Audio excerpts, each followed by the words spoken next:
Pilipinas, kung saan naninirahan ang milyong-milyong Pilipino na may kanya-kanyang pamumuhay, kanya-kanyang problema, at kanya-kanyang storya. Storyang kinakailangan tuklasin at unawain. Sa mga nagdaang taon, nakaranas ng maraming pagbabago sa iba't ibang aspeto ang ating bayan. May mga mabubuti, ngunit kung titignan ang kabilang dulo ng isang barya, may kadaliman din itong dala.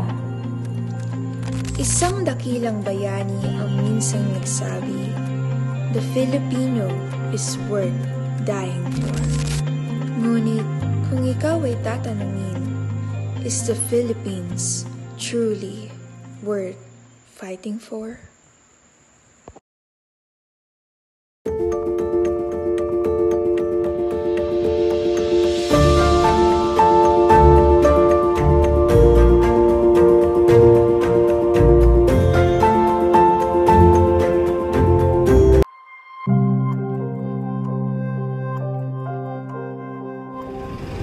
Siyempre, mahal kong Pilipinas dahil dito yung pinaka. Dahil nga Pilipino ako. Pilipino ako. Okay, yes, of course, I love my nation or our country, which is the Philippines. Because, syempre, dito ako pinanganak, dito ako lumaki, and the culture in the Philippines completes my identity. Yes and no. Because I love the Philippines as it is, the Philippine people, the environment. However, I do not see that our government leaders are fit and qualified enough to run, even in the local positions. Oo, dahil dito tayo pinanganak, dito tayo hirap at dito tayo Sige, okay lang po. Kakaya ka lang. Kakatawa. Kasi dito tayo sinilang, dito tayo napakahirap sa mga pamilya natin. Dito rin tayo iimlay at saan tayo makamahinga. Mahal ko ang Pilipinas kasi dito ko sinilang, dito ko nag-iisip. Do I love my nation? Why or why not? Of course, I love my nation.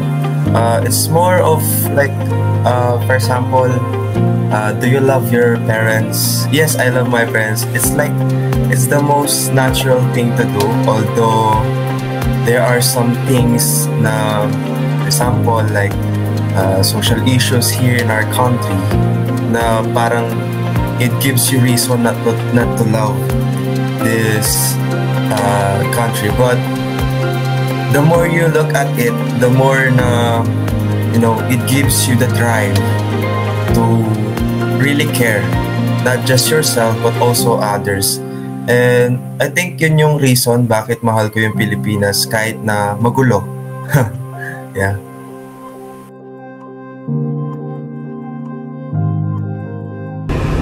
Hindi ako sangayon.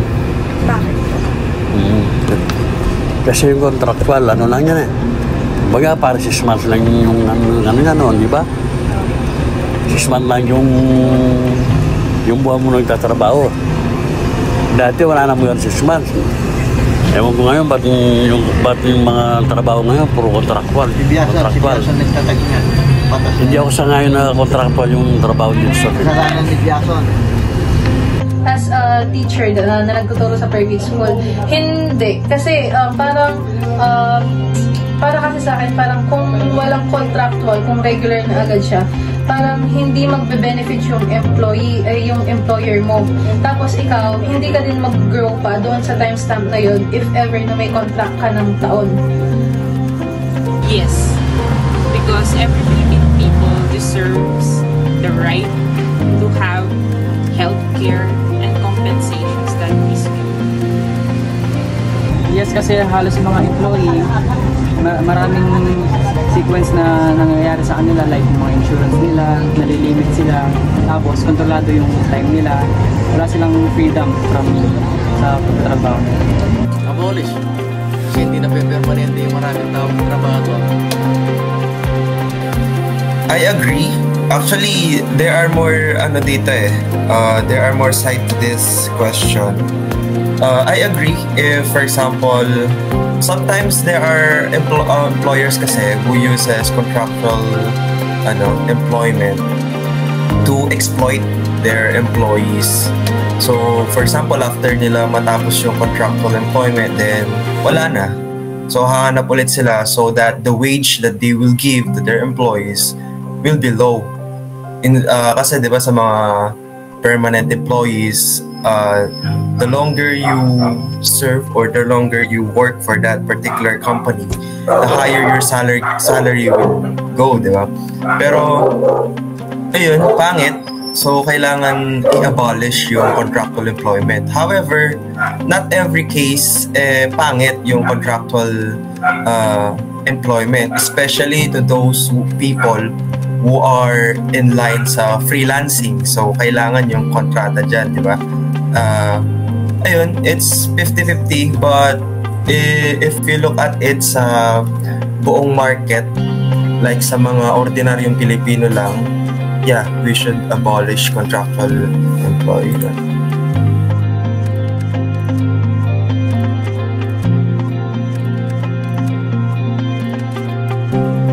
Ano naman natin yung kalagayan natin ngayon. Yung tayong mahirap ngayon, parang binabariwala tayo ng mga nasa pukulan natin. Siyempre nakakaawa yung mga kababayan natin na talagang marami ngayon ng bansa. Yung parte ng Pilipinas, marami naghihirap ngayon. Kailangan talaga i-let me yung natin, nung kulang din sa gobyerno natin, bigyan na atensyon yung nangangailangan ng tulong. Lalo yung mahirap. I think the government should focus on them when it comes to their health, different programs for their health, especially education, the quality and education. Kasi kapag binigyan mo sila ng education, nasa sa kanila na yun kung paano nila pagyayamanin yung skill nila para makaangat sa buhay. I cannot believe that the marginalized sector have any lack of resources that the government is extending. It's just that it is not properly used or utilized by the local government sector. Sa mga sitwasyon na ganun, mas mahihirapan yung mga tao na i-handle yung ganong sitwasyon ng pamilya. Siyempre, maraming makukulangan ng budget at maraming mahihirapan. Lalo silang naghihirap kasi sa mga corruption na papabayaan sila. Mawawala yung mga binibigay ng gobyerno dahil sa corruption nga. It's quite saddening na kulang yung attention na binibigay ng government, especially those who are in a marginalized sector, yung mga nasa silver lining na. But ayun, kumbaga marami kasing reason first, yung corruption, kumbaga we are in a society wherein only powerful people, yun lang yung kinikater nila, kung sino lang yung mayaman. Then, kapag mahirap na, or those who are, talaga, nasa marginalized na, parang, parang yung tingin nila hindi na tao. Para mababa yung tingin nila sa kanila. And because of that, siya, parang yung tingin natin doon, natatransfer siya sa mga nagiging elected na government official. Because of that, parang nagiging normal na mahirap na yan Parang ganun. Hindi na nila kailangan ng madaming suporta pa. Just give them, the rights, the bare minimum na support, iboboto ka na nila, which is bad. That's why, kailangan natin pumili ng mga leader talaga na may malasakit. But for now, yung kulang na atensyon na binibigay ng government, kailangan natin yung masolusyonan. And we can only do that if we select the right people to do those jobs.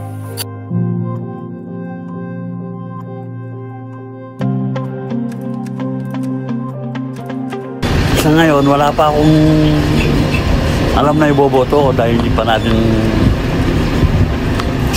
nahanap ko siya talagang hahabol ng presidente o mga senador natin o mayor. Wala pang Siyempre kailangan pipiliin talaga yung ano, yung karapat dapat.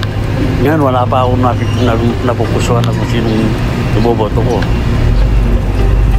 Wala pa akong alam kung sino yung i-vote namin kasi nga po, meron kaming kaisahan na kung sino yung napagpasyahan po ng aming pamamahala, siya po yung iboboto po ng lahat ng Iglesia ni Cristo. Why do you think she should win?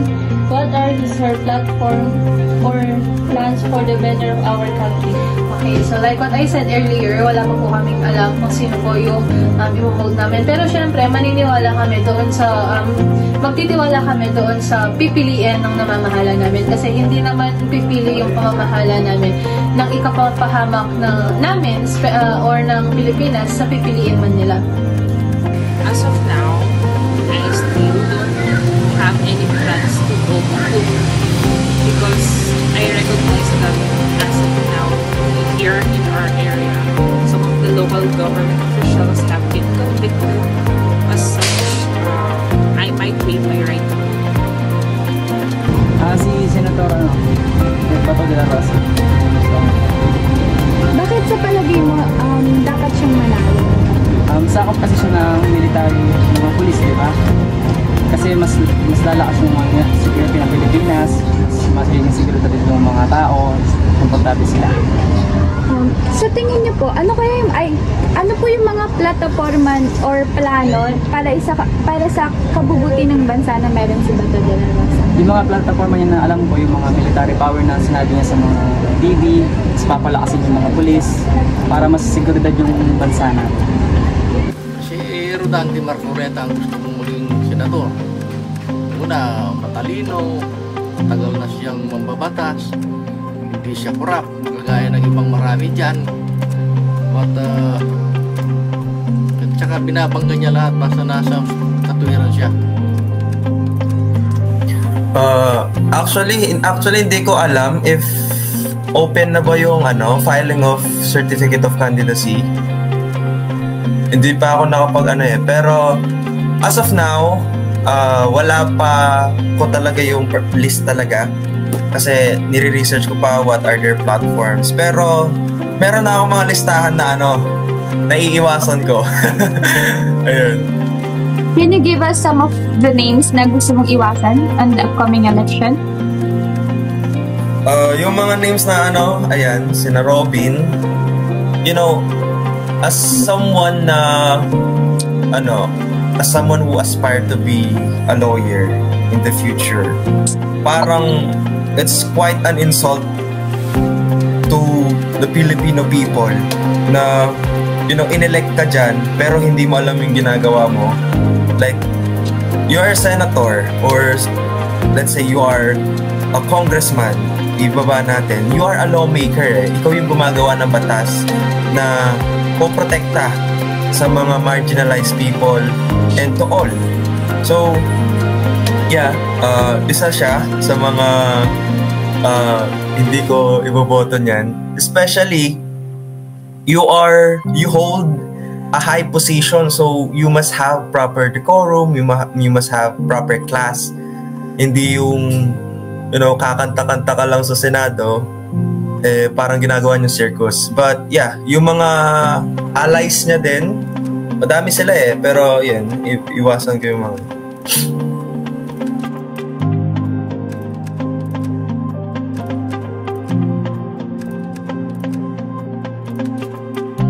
maraming paraan na kailangan itatama yung una. Ang korap. Oo, tanggalin ang korap. Tapos, kailangan may takot sila sa Diyos.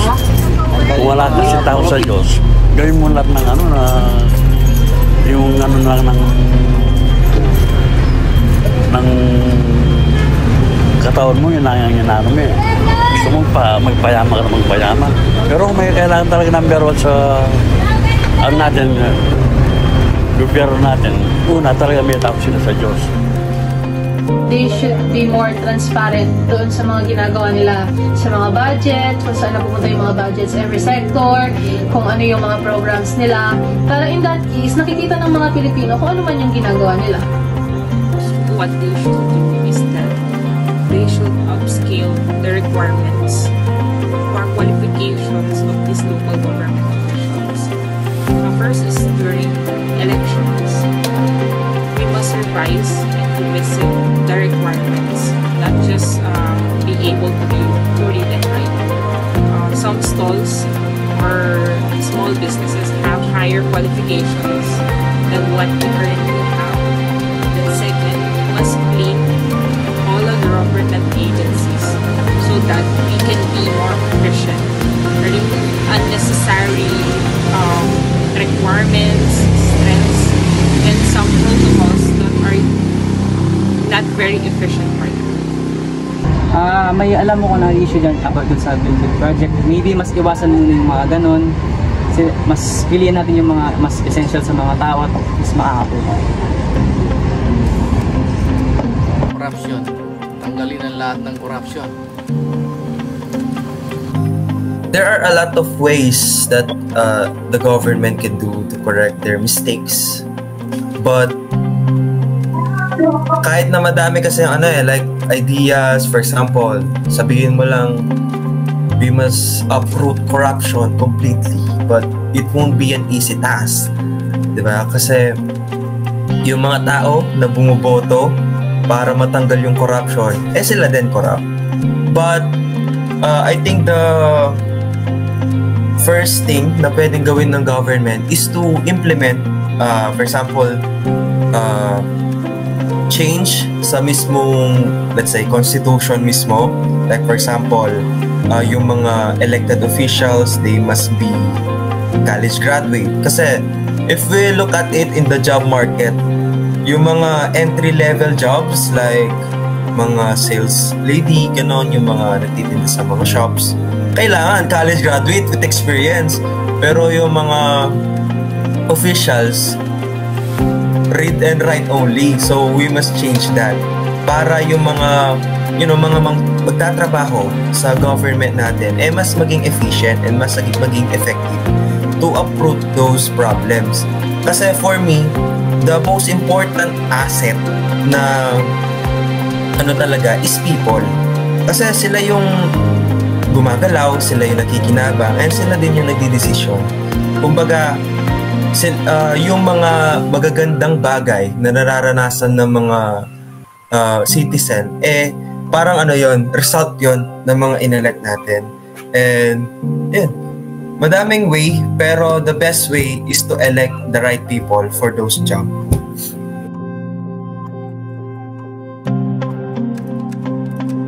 Kung maaari, lahat ng salita, alam natin Ngayon, yung mga eskwelahan ngayon, yung dahil yung Kapampangan, yung mga bata ngayon na nasa sa English, biro mo, 2 taon pa lang, marunong mag-English. At hindi marunong mag-Tagalog. Tapos yung Kapampangan hindi rin marunong. Kaya talagang dapat, anuin mo yung natin talagang salita natin, yung natin na isusunod natin talagang gagamitin salita. I think that's good naman na there are lots of Filipinos that are fluent in English, but they should remember to use our native language o kung ano man yung sariling atin, which is yung Filipino, kasi syempre nandito tayo sa Pilipinas. For me, if you are patriotic, it's problematic, but for me it's fine because English is the universal language that is being used. Even in our government agencies, English is what we use in registering our information. Our documents is written in English. Hospitals, schools, and the stigma that parents have provided to their children is that if you are fluent in English, you will have a better job in the future. I think those are the factors that contributed to why generations are more fluent in English rather than may posibilidad na makalimutan yung lingwahe ng ating bansa at mas ma-adapt yung English kasi alam naman natin na universal language yung English. Then may possibility na makalimutan yung lingwahe natin. Mas maganda ngayon kaysa para masara yung dila nila sa ibang wika kagaya ng English. Yung kasing Tagalog, nasa tila na nila yun, hindi na kayang nasa panahon na rin siguro yun. Kasi puro mga English speaking na yung mga karamihan sa mga tao. Oh no, I'm guilty, no? Guilty. Kasi parang kasi, no? Siguro, of course, social media play an important role dyan. Siyempre, nagbi-binge watch ka, nagko-consume ka ng mga media, nakasulat sila sa English, hindi naman Tagalog or Kapampangan, may mother tongue. But, ayun, I think it's a good and a bad thing at the same time. First, it's a good thing kasi, we are recognized as a country. Kasi I think yung second language talaga, first is Tagalog, Filipino, and then recognized is English. Marunong tayo mag-English, no? So we can be, globally competitive in the market. Kaya gusto nila yung mga Filipino na workers, di ba? Pero yung bad thing naman, ayun, parang napapabayaan na yung root natin. So, in order for us to prevent that, of course, una, we must not prevent change. Hayaan pa rin natin na magsalita ng English, to learn new languages, to learn new skills galing sa ibang bansa, pero we must not forget our root. So, instead na tanggalin yung mga curriculum na Filipino, di ba, tinanggal na ata, as far as I know,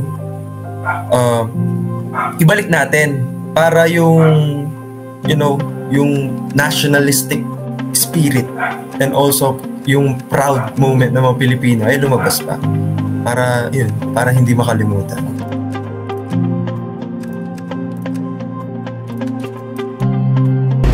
Kailangan sisiguraduhin mo, huwag basta-basta maniwala.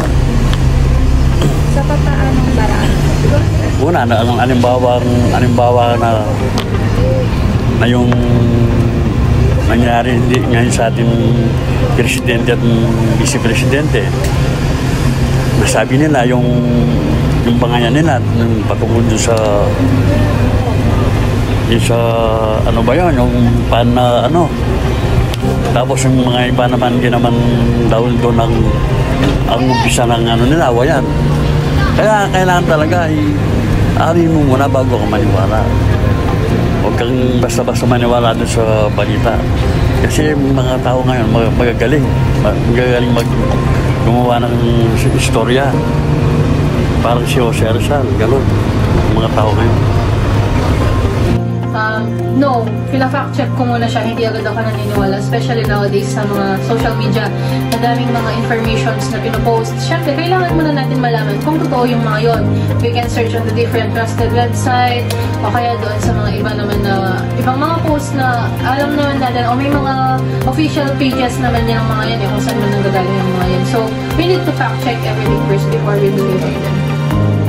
No, I don't think it's made by such information. I always fact check. If the source is credible enough, then I'll look at it. But some of the gossips or informations are not even worth to look at.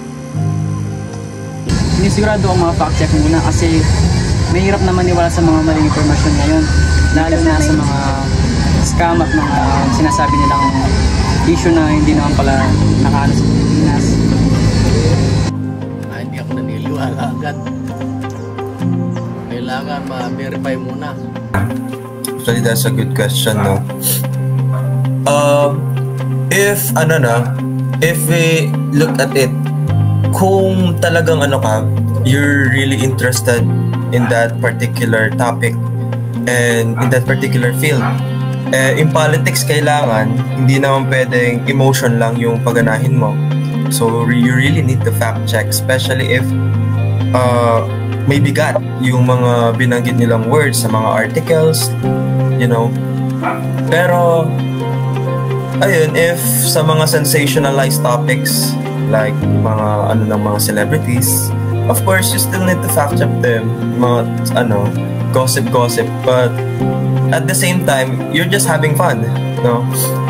But ayun, when it comes to serious topics like mga approach sa country natin, yung mga batas na ilalabas nila, yung mga, the paradigm shift sa political landscape ngayon, like BBM versus Sara, di ba? So you need to fact check them kasi may mga lumalabas, may mga impeachment, first try, second try. Actually, second try na ngayon, no? Nilabas ng House. So you need to fact check them para matimbang mo bakit nga ba pinapa-impeach si Sara, so we can be na informed sa ganon. And ayun, as an avid reader din, kapag hindi ko kasi naiintindihan yung isang topic, sinesearch ko talaga. So yeah, parang second nature na siya.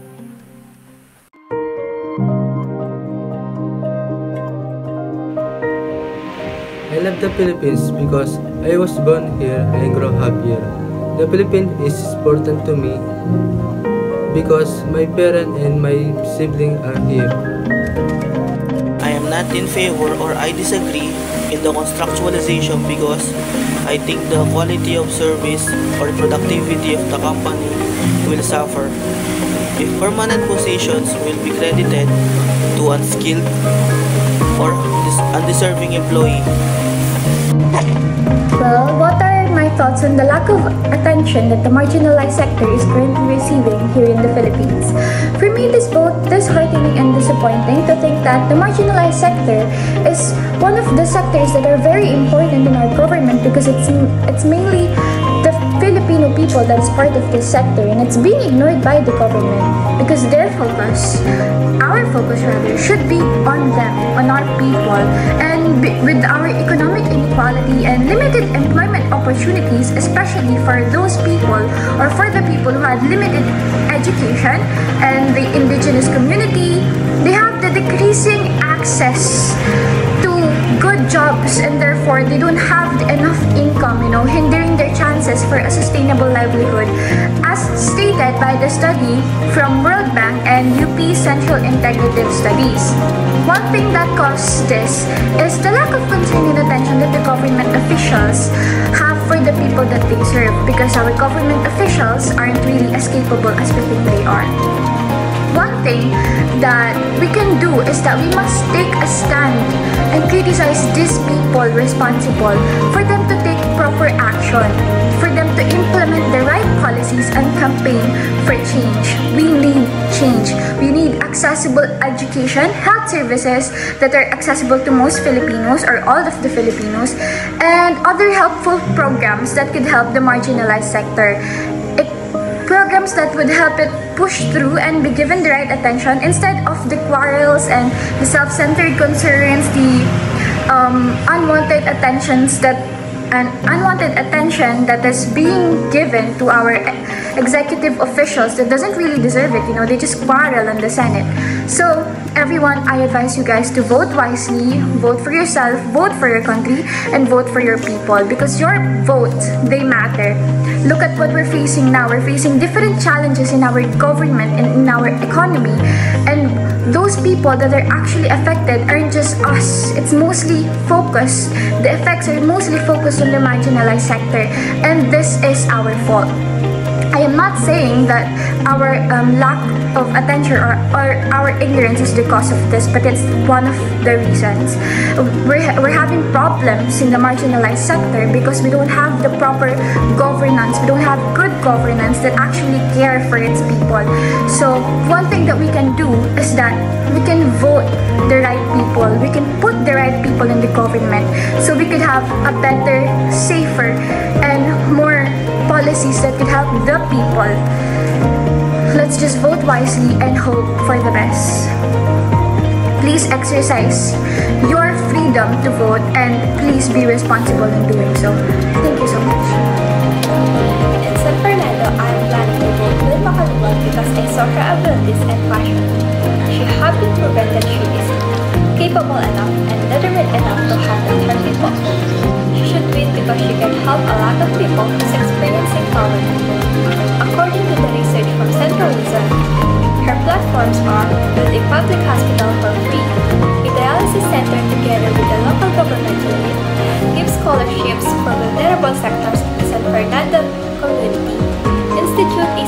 improvement, and many more. As we could see, she has anchored her governance in education, health, infrastructure, social services, economy, environment, peace and order, as well as programs for culture and arts, history, heritage, and tourism. Therefore, Vilma Kaluwag is deserving to be a mayor of our city.